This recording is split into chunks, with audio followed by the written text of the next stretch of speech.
No podemos jugar. Hablar sobre las imágenes es lo que vamos a hacer, hablar sobre las imágenes que nos están poniendo todos los días en las televisiones de un hombre que mata a otro en el metro. ¿Hace falta ver eso? Eso es lo que nos preguntamos hoy y se lo preguntamos también a Manuel Martínez Forega y a Enrique Cebrián, nuestros invitados hoy del Cara a Cara.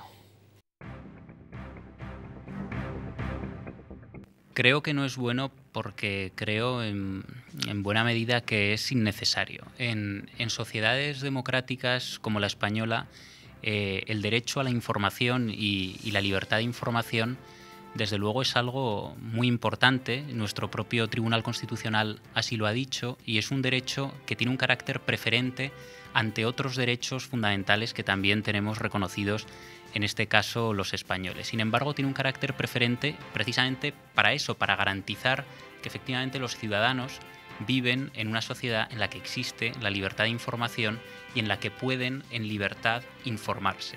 Sin embargo, lo que muchas veces vemos en los medios de comunicación, como este ejemplo que aquí se nos comenta de un hombre matando a otro en el metro, excede completamente esa libertad de información, en mi opinión, y no sirve para garantizar eso, sino que lo único que garantiza es el sensacionalismo, el morbo u otras cuestiones. Es decir, hay una diferencia sustancial en que, por ejemplo, si se comete un atentado, se informe de que ha habido un herido. Eso es diferente a que uno vaya al lugar del atentado, entre en la ambulancia, le levante la sábana al herido y le fotografíe las heridas. Pienso que son cosas distintas. Pues no, yo no creo que sea bueno, es más, creo que es malísimo. Entre otras cosas porque estamos habituados ya últimamente a, pues en fin, por algunos seguimientos, algunas percepciones, algunas deducciones, y yo creo que de algunos estudios también, poco avanzados, es cierto, pero absolutamente reales, con base suficiente y con argumentos suficientes, que este tipo de cosas, este tipo de imágenes, pues por alguna razón disparan un resorte que corresponde a un deseo, un anhelo insatisfecho, y reproduce el gesto en algunos proclives a ser capaces de hacerlo. Por lo tanto, a mí me parece extraordinariamente malo. Entre la violencia real y la violencia realista, la violencia que trata de ser real, pienso que hay una diferencia fundamental. Es decir, no es lo mismo, y lo podremos sentir en nuestra propia piel, que nos peguen una bofetada a que estemos interpretando, por ejemplo, una obra de teatro y otro personaje hace que pega una bofetada al personaje que nosotros estamos interpretando. Es decir, pienso que aunque sea de modo muy básico, ahí encontraríamos ya una diferencia que la sentiríamos muy claramente. Sin embargo, cuando se habla de la diferencia entre la realidad y la ficción que trata de pasar por realidad, normalmente nos fijamos en esa ficción. Es decir, nos tratamos de fijar en la ficción para ver hasta qué punto ha sido fiel en su reproducción de la realidad. Sin embargo, yo pienso que en la sociedad en la que vivimos deberíamos cambiar a lo mejor el punto de vista y la óptica desde la que analizamos esto.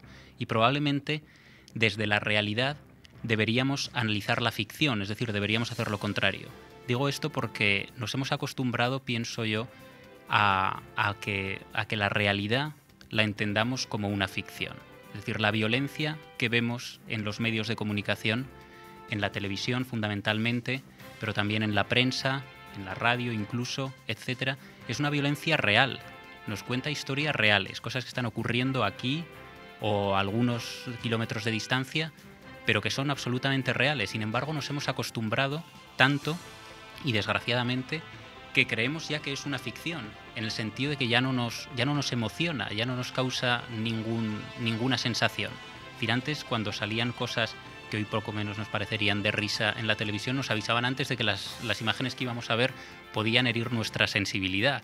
Bien, a lo mejor no hay que llegar a eso, pero sin embargo lo que vemos hoy está demostrado que no hiere nuestra sensibilidad en absoluto y que estamos viendo auténticas atrocidades sin que se nos atragante el filete lo más mínimo a la hora de comer. Entonces, bueno, en ese sentido yo pienso que deberíamos recuperar la capacidad de impresionarnos y aunque resulte un poco chocante, deberíamos recuperar también la capacidad de horrorizarnos ante ciertas cosas que ahora vemos como algo completamente normal y como algo que parece una ficción, pero que no lo es. Bueno, yo creo que la definición que ha hecho Enrique me deja muy poco resquicio hacer una definición sobre esa diferencia.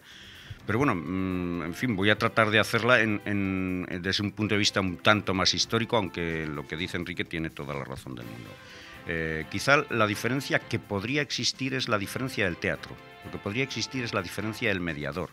es decir, aquello que está entre el coro, lo que está entre el apuntador y lo que está entre el público. Eso respecto a la violencia de ficción, ¿no? a la imaginada, a la ficticia. En cuanto a la violencia real, es absolutamente cierto que ha tomado ya carta de naturaleza dentro de nuestras informaciones casi diarias. Hoy por hoy, escuchar los atentados, por ejemplo, que sufren la población civil en Irak por parte de los talibanes o cualquier otra violencia de otro género, no necesariamente bélica, pues yo qué sé, en las mortandades tremendas que hay de niños por hambre, por falta de agua, etcétera, etcétera, eso forma parte de nuestra cotidianeidad. Entonces, ya no hay en ese sentido más que el mediador de la información. Es como si se nos presentara en el escenario, en un escenario que todos reconocemos que es la televisión, son los periódicos, son todos los medios de comunicación. De ahí que ese hábito haya constituido hoy por hoy una respuesta absolutamente indiferente ante esa violencia. Yo creo que habría que volver al criterio de que la gran tragedia, la gran catarsis clásica hoy ha desaparecido. Yo pienso que no hay tanto a lo mejor que proteger al espectador de la violencia, lo cual podría tener eso de proteger cierto tono paternalista, sino sencillamente hay que tratar, como he dicho antes, en mi opinión, de evitar hacer ese sensacionalismo fácil y barato con la violencia y con otro tipo de cuestiones de este tipo que están actualmente tan presentes en nuestros medios de comunicación. Eso por una parte. Y por otra parte también, como decía, tratar de fomentar ese espíritu, esa capacidad crítica a la hora de diferenciar la realidad de la ficción, volviendo a, como comentaba, esa capacidad de asombrarnos, no tanto ante la ficción, sino ante la realidad, que dista mucho de ser una ficción. Este es un tema espinoso, el de tratar de proteger a los espectadores, al público, etcétera, porque bueno, hay una frontera muy, muy estrecha o muy débil entre eso y lo que podría ser una censura, por ejemplo. Entonces, bueno, yo pienso que hay que fomentar esas dos capacidades, puesto que si nos ponemos muy estrictos en esto, corremos el riesgo, efectivamente, de caer en la censura y de cargarnos, por ejemplo, con la excusa de no querer ver violencia, la mitad de la literatura universal, por ejemplo. Bueno, yo creo que hay, diríamos, que un ejercicio selectivo respecto al tipo de violencia que se quiere transmitir y aquella otra que no se quiere transmitir. Si nos atenemos al concepto convencional de violencia, pues bueno, todos entendemos enseguida que es violento, ¿no? Dar un puñetazo, pegar un tiro, en fin, hay muchísimas formas de violencia. Sin embargo, dentro de la estandarización de la violencia como tal, del gesto violento como tal, no se incluyen otros gestos que resultan igual de violentos, no a lo mejor físicamente, pero sí psicológicamente, ¿no? Y a mí me interesa mucho este asunto porque, por ejemplo, la publicidad es un ejercicio violento. La sistematización de la publicidad, el espectador que asiste en la televisión a su casa a una película que le está interesando y le cortan 7 veces durante 20 minutos el decurso del film, ¿no? Todo eso es violento.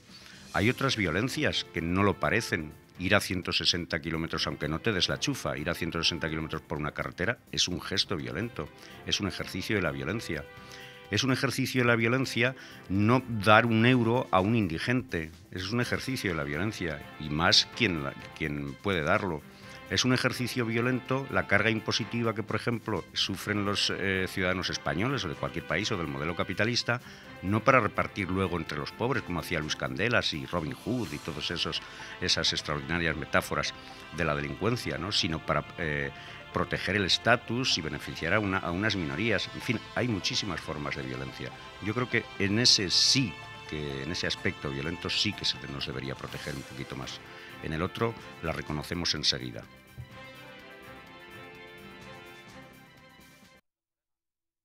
En marzo y abril, precios que ahorran, diseños que enamoran.